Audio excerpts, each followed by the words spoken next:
আসসালামু আলাইকুম ওয়া রাহমাতুল্লাহ।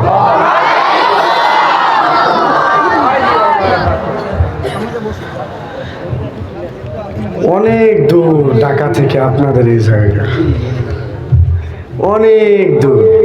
শুধু দূর নাকি, অনেক দূর। ইকোটা এখন কমায় দেন।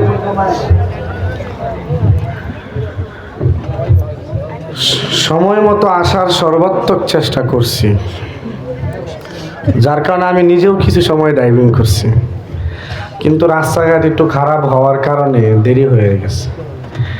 এই জন্য সর্বপ্রথম আপনাদের সকলের কাছে ক্ষমা চাইতেছি, ক্ষমার দৃষ্টিতে দেখবেন সবাই।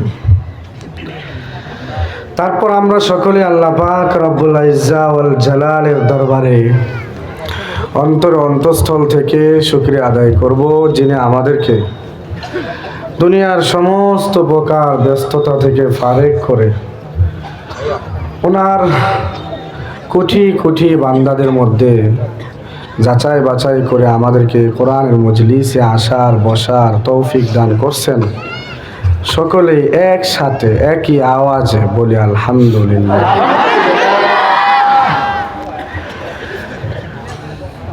আমার পাশে বসে আছেন আপনাদের পত্র এলাকা এবং বাংলাদেশের হাজারো আলেমের উস্তাদ মুফতি মুজিবুর রহমান সাহেব হাফিজাহুল্লাহ। হজরতকে স্টেজে বসায় রেখে আলোচনা করা, এটা মুরব্বীদের সাথে বেয়াদবি। যদিও অনুষ্ঠানের সৌন্দর্য, আমি কথা বলবো, মস্ক করাবো, তারপর তেলাওয়াত করব, তারপর হজরত বয়ান করবেন, এটা মুরব্বীদের সাথে বেয়াদবি। না, আমি সময় খুব কম নিব। যদি হজরত দেরিতে আসতেন তাহলে 1 ঘন্টা বা 45 মিনিট সময় নিতাম। এখন সময় নেব 15 থেকে 20 মিনিট। সেজন্য হজরতের কাছে ক্ষমা প্রার্থী, মাপ চেয়ে নিচ্ছি। এখানে যারা আছেন সকলেই কোনো না কোনো মাদ্রাসার ছাত্র ভাই। তার মানে আমি, আপনি, আমরা সবাই ছাত্র ভাই। ভিন্ন চোখে, ভিন্ন মত, ভিন্নভাবে দেখার কোনো প্রয়োজন নাই। নাজমুল সাকিব অনেক বড় কেউ, এটা দেখার কোনো প্রয়োজন নাই, মনে করারও কোনো প্রয়োজন নাই। যেহেতু আমরা মাদ্রাসার ছাত্র, তাহলে বল আলম, আমরা সবাই কি এখন এক ছাত্র ভাই। আমরা সবার পরিচয় এখন ছাত্র ভাই। এখন কলেজ বাসের ছাত্র ভাইরা কি বাদ যাইব না, ওনারাও আমাদের কি ছাত্র ভাই। শুধু দোয়া করবেন, বাকিটা আপনার দোয়া কিছু না। আমরা সবাই এখন ছাত্র ভাই। এর চাইতেও বড় পরিচয়, আমরা শেষ নবী মুহাম্মদুর রাসূলুল্লাহ সাল্লাল্লাহু আলাইহি সাল্লামের উম্মত। ঠিক আছে? এখন মাঠে ময়দানে যে বয়ান আম মানুষের জন্য করা হয়, ওইটা তো আর এখানে করলে লাভ নেই। এখানে করতে হবে ছাত্র ভাইদেরকে উপদেশ দিতে হবে, কিভাবে ভালো হাফেজ হওয়া যায়, কিভাবে ভালো আলেম হওয়া যায়, কিভাবে ভালো মানুষ হওয়া যায়। এবং যেই যুবক ভাইরা এখানে আছেন, যুবক ভাইদেরকে বলতে হবে, বুঝাইতে হবে কিভাবে কোরআন শিক্ষাটা আপনার ভিতরে দেওয়া যায়। কোন শিক্ষা?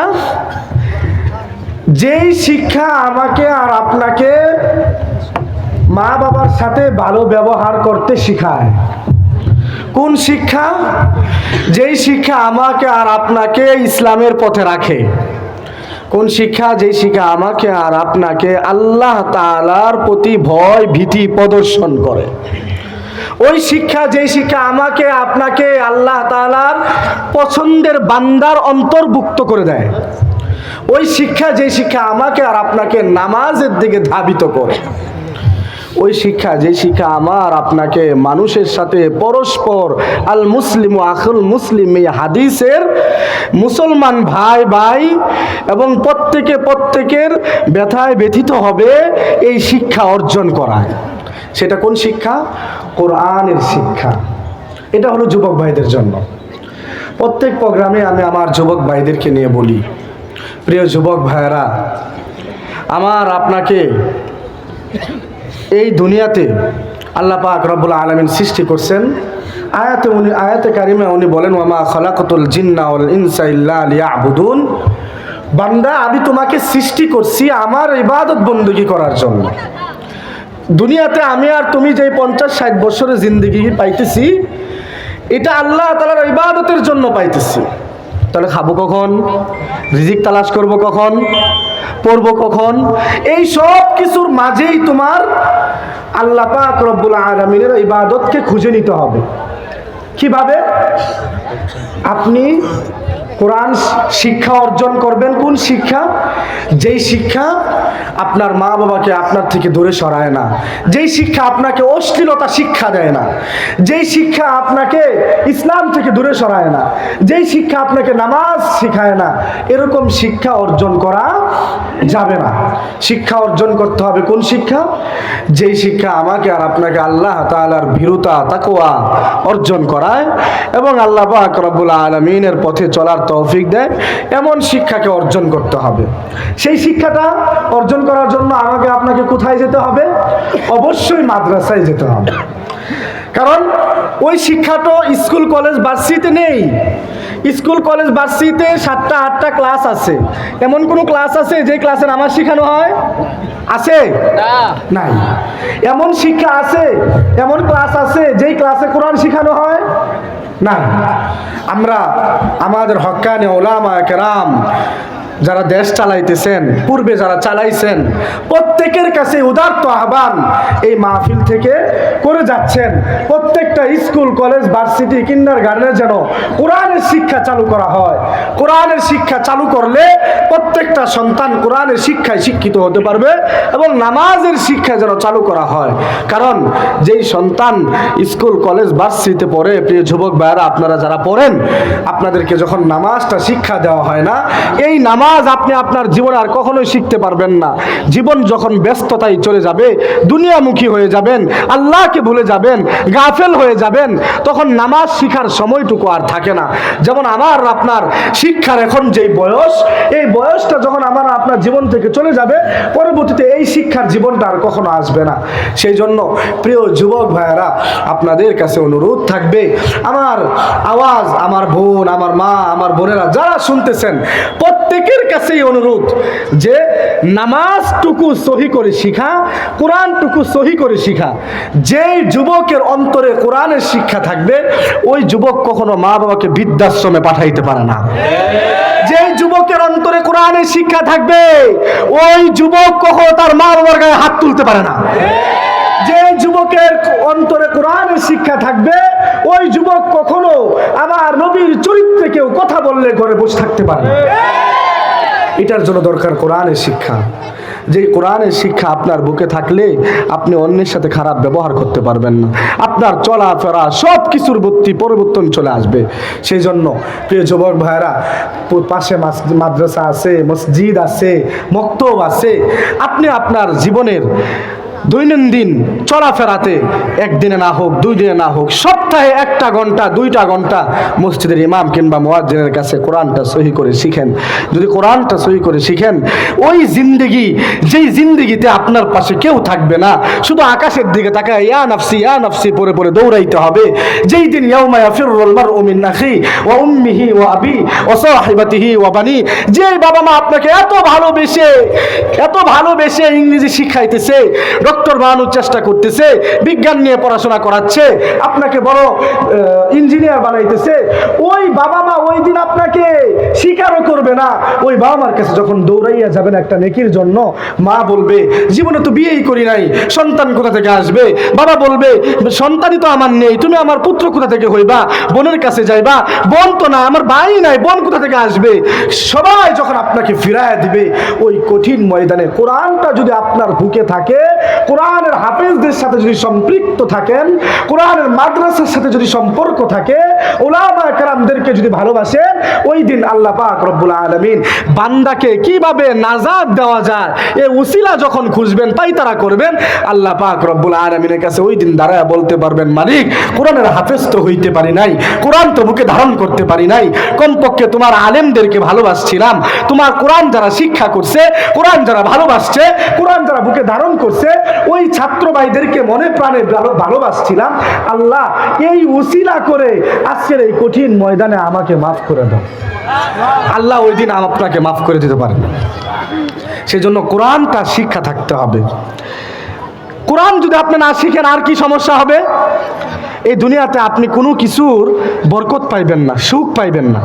সংসারে দেখবেন স্বামী স্ত্রীর ভিতরে সংসার না, কি নাই? সুখ নাই। কেন সুখ নাই? খুঁজে বাই করেন তো। পরের দিন থেকে স্বামীকে বলেন ফজরের নামাজ থেকে আসা পর্যন্ত তাকবীরে উলার সাথে পড়তে। আল্লাহ পাক রব্বুল আলামিন বলেন, বান্দা তুই আমাকে মান, তুই আমাকে স্মরণ কর, আমি আল্লাহর কুদরতি পায়ে সেজদা কর, তোর কথা তোর স্ত্রী, তোর সন্তান, তোর মেয়ে ছেলে সবাই শুনবে, আগে তুই আমারে মান। আল্লাহ পাক কোরআনের আয়াতে বলেন, ওয়ামান আ'রাদা আন যিকরি ফাইন্না লাহু মাঈশাতান দনকা ওয়া নাহশুরুহু ইয়াওমাল কিয়ামাতি আমা। আল্লাহ বলতেছেন, বান্দা সামান্য 60-70 বছরের জিন্দগিতে তুমি আমার ভুলে গেছো, তাহলে তোমার জীবনে সুখ থাকবে কি করে? এখানে অনেক মানুষ এমন আছেন, কারো পরিবারের ছেলে বিদেশ থাকে, কারোরটা ঢাকায় থাকে, মাস শেষে 40,000 50,000 টাকা ইনকাম করে আপনার কাছে পাঠায়, তারপরেও কেমনি যেন সংসার টানাটানি, তারপরেও ঠিকঠাক চলে না, কোথায় যেন টাকা চলে যায়। আপনার 50,000 যে চলে গেল, তাহলে এই বেচারা যে মাত্র 20,000 টাকা পায়, মসজিদের মুয়াজ্জিনে যে মাত্র 8,000 টাকা দেন, মসজিদের খতিবে যে 4 জুমায় 500 2,000 টাকা দেন, মাদ্রাসায় যে হুজুর পড়ায় ওরে যে 8,000 টাকা দেন, ওর সংসার কেমনে চলে? কেমনে চলে? আল্লাহ তাআলা এই 8,000-এর ভিতরে 50,000-এর বরকত দিয়ে দেয়, অথচ আপনার চাইতে সে ভালো খায়। এখন আপনার অনেকের মনের মধ্যে এই প্রশ্ন আইতেই পারে, হুজুর মানুষের ঘরে ঘরে দাওয়াত খান তো, এই বড় বড় কথা কইতেছেন না? অনেকের মনে এই প্রশ্ন আসতেই পারে, আপনার দাওয়াত খাওয়াইতে কইছে কেটা? দাওয়াত খাওয়ান কে? খাওয়ান না। আপনি দাওয়াত না খাওয়াইতে ওই বেচারা মাসে 3-4 বার গুস্তু দিয়ে খায়, যেটা আপনি পারেন না। আর আপনারা তো আল্লাহ তাআলা 3-4 বার গুস্তু খাওয়ার সাধ্যও দেয় নাই। ডায়াবেটিস বেড়ে যাইব, সুগার বেড়ে যাইব, অমুক রোগ বেড়ে যাইব। ওই যে মালিকের কাছে অসুস্থতার জন্য দোয়া করেন, ওই খানা কারে খাওয়াবেন? আপনি যে খাইতে পারেন না, ওটার জন্য হুজুর দরকার। কারণ কোরআনে তো আল্লাহ তাআলা আপনার কথা বলে না, এই হুজুরদের কথা বলছে। আল উলামা ওয়ারাসাতুল আম্বিয়া। আমি আর তুমি নবীকে দেখি নাই, সাহাবীকে দেখি নাই, তাবিঈনকে দেখি নাই, আইম্মায়ে মুজতাহিদিনকে দেখি নাই, সালফে সালেহিনকে দেখি নাই, কাউকে দেখি নাই, আকাবিরে দেওবন্দকে দেখি নাই। আল্লাহ পাক রব্বুল আলামিন কোরআনে বলেন, আল উলামা ওয়ারাসাতুল আম্বিয়া, আমি যেই নবী ও রাসূলদেরকে দুনিয়াতে প্রেরণ করেছি, ওই নবীদের ওয়ারিস হলো এই হক্কানি উলামায়ে কেরাম। তাদেরকে দেখো, আল্লাহ তাআলা তোমার সগীরা গুনাহকে মাফ করে দিবেন। চিন্তা করছেন? এটা আমরা শুধু শুনি, হুজুররা কয়, আমরা শুনি। কখনো চিন্তা করছেন আপনি ছোট ছোট সগীরা গুনাহ করি, জবানের গুনাহ, হাতের গুনাহ, হ্যাঁ, চোখের গুনাহ। তো আল্লাহ পাক রব্বুল আলামিন বলতেছেন, বান্দা কোনো হক্কানি আলেমকে যদি তুমি নেক নজরে দেখো, তার চেহারা মুবারক দেখো, আল্লাহ পাক তোমার সগীরা গুনাহগুলোকে মাফ করে দিবেন। কত বড় কথা! এখন এই সগীরা গুনাহ মাফের কি আরো কোনো উম্মতে পাইছিল? আদম আলাইহিস সালামের উম্মত পাইছে? মুসা আলাইহিস সালামের উম্মত পাইছে? কোন নবীর উম্মতকে দেওয়া হয় নাই, শুধুমাত্র জনাবে মুহাম্মদুর রাসূলুল্লাহ সাল্লাল্লাহু আলাইহি ওয়াসাল্লামের উম্মত পাইছে। কেন এত সুযোগ সুবিধা কেন দেওয়া হয়েছে আমাকে আর আপনাকে? ওই নবীর উম্মত আমি আর আপনি, যেই নবী যখন আল্লাহ পাক রব্বুল আলামিন বন্ধুকে ডাকতেছেন, বন্ধু আমার কাছে চলে আসেন, ওই মুহূর্ত পর্যন্ত জিবরাইল আলাইহিস সালামকে জিজ্ঞাসা করছেন, জিবরাইল আমার আল্লাহকে আগে জিজ্ঞাসা করে আসো, আমি যে চলে যাব আমার উম্মতের কি হইব? কে দেখবো আমার উম্মতরে? আমার উম্মতকে জাহান্নামের আগুন থেকে কে বাঁচাইবো? আল্লাহ পাক রব্বুল আলামিন জিবরাইলকে পাঠাইছে, আমার বন্ধুকে যায় বলো, বন্ধু তুমি চলে আসো, আমি আল্লাহ আজকে থেকে তোমার উম্মতকে দেখে রাখবো ইনশাআল্লাহ। তো আল্লাহ পাক যদি আমার আপনার বন্ধু হয়ে যান, পছন্দের বান্দা হতে পারে ওনার, তাহলে এই দুনিয়াতে আমার আপনার চাইতে সুখী মানুষ আর কে হতে পারে?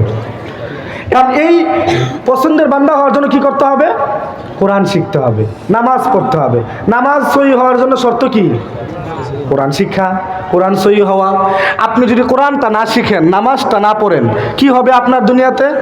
তিনটা কাজ। অনেক সুখ দুঃখ তো আপনার জীবনে আসবে, যেমন ওই যে আমান আরাদু আন যিকরি ফাইন্না লাহু মাঈশা। আপনি যখন আল্লাহকে ভুলে যাবেন, গাফেল হয়ে যাবেন, আল্লাহ বলতেছেন তোমার জীবনটাকে আমি সংকীর্ণ করে দেব। অনেক টাকা উপার্জন করবা, অনেক সুখ তালাশ করবা, অনেক চেষ্টা করবা, কিন্তু আমি আল্লাহ তোমার জীবনটাকে সংকীর্ণ করে দেব। দিন শেষে কিছুই থাকবে না তোমার। সংসারে সুখ নাই, সন্তান কথা শুনে না, স্ত্রী কথা শুনে না, এত টাকা উপার্জন করে দিন শেষে টাকা থাকে না, কোথায় যায়? এই যে একটা হাই হুতাশ, জীবনে একটা হাই হুতাশ, আফসুস, এটা থেকে যাবে তোমার জীবনে। আল্লাহ তাআলা তোমার জীবনকে সংকীর্ণ করে দিবে, কারণ তুমি আল্লাহকে ভুলে গেছো। এবং কি হবে? যেদিন দুনিয়া থেকে আপনি চলে যাবেন, আখিরাতের ময়দানে আল্লাহ তাআলা যখন আপনাকে উত্তোলন করবেন, ওয়া নাহশুরুহু ইয়াউমাল কিয়ামাতি আমা, আপনাকে অন্ধ অবস্থায় উত্তোলন করা হবে। বলেন নাউজুবিল্লাহ। তো নামাজ না পড়লে আপনার কয়টা কি হবে? অনেক কষ্ট তো হবেই দুনিয়াতে। মৃত্যুর আগে তিনটা হবে। মৃত্যুর আগে কয়টা হবে? তিনটা কষ্ট আপনাকে দেওয়াই হবে, এর ভিতরে কোনো কি নাই, সন্দেহ নেই। ইয়ামুতু জালিলা, আপনি দুনিয়া থেকে যখন মৃত্যুবরণ করবেন, অপদস্থ অবস্থায় মৃত্যুবরণ করবেন। ওয়ায়ামুতু জুআ, আপনি ক্ষুধার্ত অবস্থায় মৃত্যুবরণ করবেন। ওয়ায়ামুতু আতশানা, পিপাসার্ত অবস্থায় মৃত্যুবরণ করবেন। যদি আমার আপনার মৃত্যুটা অপদস্থ অবস্থায় হয় দুনিয়ার মানুষের সামনে, যে দুনিয়ার মানুষের সামনে ভালো থাকার জন্য, একটু ক্ষমতাশালী হওয়ার জন্য, একটু সম্মান পাওয়ার জন্য এত দুনিয়ার পিছনে দৌড়াইতেছেন, মৃত্যুর সময় যদি আপনার ওই মৃত্যুটা এমন মৃত্যু হয় যেই মৃত্যুর পরে মানুষ আপনাকে ঘৃণা করবে, এমন মৃত্যু হইল যেই মৃত্যুর সময় আপনি ক্ষুধার্ত অবস্থায় মৃত্যুবরণ করলেন, এমন মৃত্যু হইল যেই মৃত্যু অবস্থা আপনার পিপাসার্ত অবস্থায় পানি পাইলেন না, পিপাসার্ত, এই কষ্টদায়ক মৃত্যু হইল। এই দুনিয়াতে এত কিছু করতেছেন যার জন্য, ওই কঠিন মৃত্যু যদি আমার আপনার এমন মৃত্যু হয়, এর চাইতে আমার আপনার জন্য দুঃখজনক বিষয় আর কি হতে পারে? সেই জন্য আল্লাহ পাক রব্বুল আলামিনকে আমি আর আপনি কখনো গাফেল হওয়া যাবে না, ওনাকে কখনো ভোলা যাবে না। ওনাকে বেশি বেশি স্মরণ করা, ওনার কুদরতি পায়ে বেশি বেশি সেজদা করা, ওনাকে বেশি বেশি স্মরণ করা। দুনিয়াতে আমরা যখন যা কিছু প্রয়োজন আল্লাহ তাআলার কাছে প্রথমে চাওয়া। আমরা মানুষের কাছে চাই, মানুষের দরখাস্ত, মানুষের দ্বারপ্রান্তে যাই, অথচ মানুষের কাছে দ্বারপ্রান্ত না গিয়ে আপনার জীবনে কোনো সমস্যা, কোনো টেনশন, কোনো বিপদে পড়ছেন, রিজিকের সমস্যা, যত ধরনের সমস্যা আছে, 2 রাকাত নামাজ ওযু করে সালাতুল হাজাত সেজদায় পড়ে মালিকের কাছে চোখের পানিটুকু ফালায়া দেন। মালিক বলছেন, বান্দারে, আমার তোর চোখের পানি নাকের ডগা পার হওয়ার আগে আমি আল্লাহ তোর ডাকে সাড়া দিয়ে দিব। এত কাছে, এত উনি আমাদেরকে দেওয়ার জন্য বসে আছেন, কিন্তু আমরা চাই মানুষের দ্বারে, আল্লাহ তাআলার কাছে না চাই। সেই জন্য প্রিয় যুবক ভাইদের কাছে অনুরোধ থাকবে, এতক্ষণ যে কথাগুলো বলছি শুধুমাত্র আপনাদের জন্য। আমি নিজেও যুবক, আপনাদেরকে ভালোবাসি বেশি, এবং আমি চাই, আমি বিশ্বাস করি, সব জায়গাতে বলি, বাংলাদেশের ৭১-এর পরে, স্বাধীনতার পরে বাংলাদেশের ইতিহাসে যেই পরিমাণ স্বাধীনহীন জীবন আমরা উপভোগ করতেছিলাম, যেই পরিমাণ কষ্টে আমি আপনি আমরা সবাই ছিলাম, এই যুবক ভাইয়েরা এক চুটকিতে 17 বছরের ইতিহাসকে পরিবর্তন করে দিয়েছে। এটা যুবক ভাইদের জন্য সম্ভব। আপনি আমি পাশাপাশি কত চা স্থলে বসে আলাপ করছি না?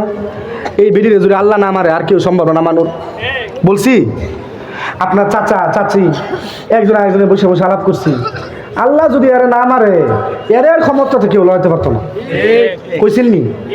কোন নাই? অথচ যুবক ভাইয়েরা শেষ, এক চটকিতে নাই। এই ক্ষমতা কাদের? যুবক ভাইদের মাধ্যমে আল্লাহ পাক এই কাজ করাইছেন। তো যুবকরা পারে না এমন কিছু দুনিয়াতে নাই। সিরিয়ার দিকে তাকান, আমার মুজাহিদ ভাইরা সিরিয়াকে জয় লাভ করে ফেলছে। কিছুদিন পরে ইনশাআল্লাহ আমরা শুনবো আমরা ফিলিস্তিনকেও জয় করব ইনশাআল্লাহ, আমরা হিন্দুস্তানকে আবার জয় করব, কারণ আল্লাহ রাসূল সাল্লাল্লাহু আলাইহি ওয়াসাল্লাম বলে গেছেন কিয়ামতের আগে আবার মুসলমানরা এই পৃথিবীকে শাসন করবে। ওই দিন বেশি দিন দেরি নয়, আমরা আবার পৃথিবীকে শাসন করব ইনশাআল্লাহ। তো যুবক ভাইয়েরা যদি একটা দেশের ইতিহাসকে পরিবর্তন করতে পারে তাহলে কোরআন সহি করে এটা কোনো বিষয়ই না। আপনি সপ্তাহে 2টা ঘন্টা, সপ্তাহে কয় ঘন্টা? 2 ঘন্টা মসজিদের ইমাম সাহেবের কাছে, মাদ্রাসার হুজুরের কাছে পড়বেন 2 ঘন্টা। যেই মালিক আপনাকে এত নিয়ামত দিল, অক্সিজেন দিল, চোখ দিল, কান দিল শোনার জন্য, হাত দিল খাওয়ার জন্য, পা দিল হাঁটার জন্য, এত নিয়ামত আল্লাহ আপনাকে দিছে, ওই মালিক আপনার কাছে একটু জিনিস চাইতেছে 2টা ঘন্টা সময়। বান্দা 24 ঘন্টার ভিতরে 2টা ঘন্টা সময় আমার দিবি, কোরআনটা সহি করবি আর 5 ওয়াক্ত নামাজ পড়বি। ওই বান্দা যদি আল্লাহকে এইটুকু সময় না দিতে পারে, ওই বান্দার মতো বেঈমান আর গাদ্দার কেউ হতে পারে না। সেই জন্য প্রিয় যুবক ভাইয়েরা, আপনাদের কাছে অনুরোধ, আজকের এই মজলিস থেকে আমরা সকলে কোরআনটাকে সহি করে পড়ার চেষ্টা করব তো ইনশাআল্লাহ, 5 ওয়াক্ত নামাজ পড়ব তো ইনশাআল্লাহ। আল্লাহ পাক সমস্ত যুবক ভাইদেরকে খালিদ বিন ওয়ালিদের মতো বানায় দেয়, সকলকে ইসলামের খুঁটি হিসাবে বানায় দেয়। আর প্রিয় মাদ্রাসার ভাইয়েরা, আপনারা যারা আছেন, আপনারা সকলেই এক একটা উজ্জ্বল নক্ষত্র ধ্রুবতারার মতো। কেন? রাসূল করিম সাল্লাল্লাহু আলাইহি ওয়াসাল্লাম বলছেন, খায়রুকুম মান তাআল্লামাল কুরআনা ওয়া আল্লাম। হাদিসটা তো সবাই শুনি, কখনো কি চিন্তা করছি আমরা শুধু দুনিয়ার মানুষের যার একটু ক্ষমতা বেশি, গাড়ি 2টা বেশি, বাড়ি 2টা বেশি, যার পিছনে যুবক ভাই একটু বেশি দৌড়ায়, আমরা ওরে বুঝি যে ওই শ্রেষ্ঠ, ওই বড় না। রসুলের জবান থেকে বলা হয়েছে এই হাদিস, যে কোরআনটা শিখলো এবং অন্যজনকে শিখাইলো, এই পৃথিবীতে সবচাইতে শ্রেষ্ঠ ব্যক্তি হলো ওই ব্যক্তি। এখন আমার যুবক ভাইয়েরা যদি কালকে থেকে কোরআনটা শিখেন, তাহলে আপনারা এর অন্তর্ভুক্ত হয়ে যাবেন। কালকে থেকে প্রতিদিন শেখার দরকার নাই, প্রতিদিন সময় পাইবেন না, সপ্তাহে 2 দিন শিখেন, আপনারা ওই শ্রেষ্ঠ ব্যক্তির অন্তর্ভুক্ত হবেন। আমরা তো চাই আমরা সব যুবক ভাইদেরকে নিয়ে জান্নাতে যাব, একা যাব না ইনশাআল্লাহ। আর সেই জন্য আমাদের দেখানো পথে একটু যদি না চলেন, তাহলে আমরা কিভাবে হাসরের মাঠে আপনাদেরকে নিয়ে আল্লাহ পাকের কাছে শাফায়াত, রসুলের কাছে কিভাবে বলবো যে এই লোকটাকে শাফায়াত করেন? রসুলই বা কিভাবে শাফায়াত করবেন? যেই নবী আমার আপনার জন্য এত কিছু করলেন, এত মার খাইলেন, রক্ত ঝরাইলেন, ইসলামের জন্য এত কষ্ট করলেন, ওই নবীর পথে যদি আমি আর আপনি না চলি, ওই নবীর কাছে শাফায়াত পাবো কিভাবে আশা করি? সেই জন্য প্রিয় যুবক ভাইয়েরা, প্রিয় ছাত্র ভাইয়েরা, আপনারা হলেন সবচাইতে শ্রেষ্ঠ ব্যক্তি যারা কোরআন শিখতেছেন। আমি আপনাদেরকে বলবো, জীবনে কিছু করতে হলে আগে স্বপ্ন দেখতে হয়। আপনি বড় হতে চাবেন, ওই বড় হওয়ার জন্য স্বপ্ন দেখতে হবে। আমি এত বড় হব, আমি এটা হব, আমি ভালো একজন হাফেজ হব, ভালো একজন মানুষ হব, আমি আমার মা বাবার স্বপ্নকে বাস্তবায়ন করব, পূরণ করব। আমি তো চাই শুধু বাংলাদেশে ঢাকা শহর কেন, আমি সেই ময়মনসিংহের প্রত্যন্ত অঞ্চলে, সে কোথায় গ্রাম, ওই গ্রামের সন্তান, কৃষকের সন্তান। আমি যদি বিশ্বসেরা হাফেজ হইতে পারি, আলেম হইতে পারি, আপনাদের এই এলাকা থেকে কি বিশ্বসেরা হাফেজ হইতে পারে না? অসম্ভবের কিছু বলেন? অসম্ভবের কিচ্ছু না। এই জন্য দরকার কি? আত্মবিশ্বাস, মেহনত, চেষ্টা, স্বপ্ন। আমি পারবো ইনশাআল্লাহ, আমি পারবো ইনশাআল্লাহ। আমি আমার এই বিভাগের জন্য, জেলার জন্য একটা সম্মান বয়ে আনবো ইনশাআল্লাহ। এই চেষ্টা, এই মুজাহাদা এবং শেষ রাতের চোখের পানি ফেলে মালিকের কাছে চান আর চেষ্টা করেন আল্লাহ তাআলা এইখান থেকেও, আপনাদের এই মজলিস থেকেও আমাদের চাইতেও ভালো হাফেজ ইনশাআল্লাহ বানায় দিবেন। আমাদের চাইতেও বড় হতে হবে। নাজমুস সাকিব হওয়া যাবে না, নাজমুস সাকিব হব এই স্বপ্নও দেখা যাবে না, দেখতে হবে নাজমুস সাকিবের চাইতেও অনেক বেশি ভালো হাফেজ হব, ঠিক আছে ইনশাআল্লাহ। অনেক ভালো আলেম হব, অনেক ভালো একজন মানুষ হব, এমন একজন মানুষ হব, এমন একজন ছাত্র হব, এমন একজন তালিবুল আলিম হব, যেই তালিবুল আলিমকে দেখে রাস্তা দিয়ে যখন হাঁটবো, যেই ছাত্র ভাইটা কলেজে পড়ে, ভার্সিটিতে পড়ে, স্কুলে পড়ে, তার মা বাবা দেখে যেন মনে করে যে আমার সন্তানটাকেও আগামীকালকে থেকে মাদ্রাসায় দিব। আমার পোশাক হবে এমন পোশাক, যেই পোশাককে দেখে আমার যুবক ভাইরা এই পোশাক পরার জন্য উদ্বুদ্ধ হবে।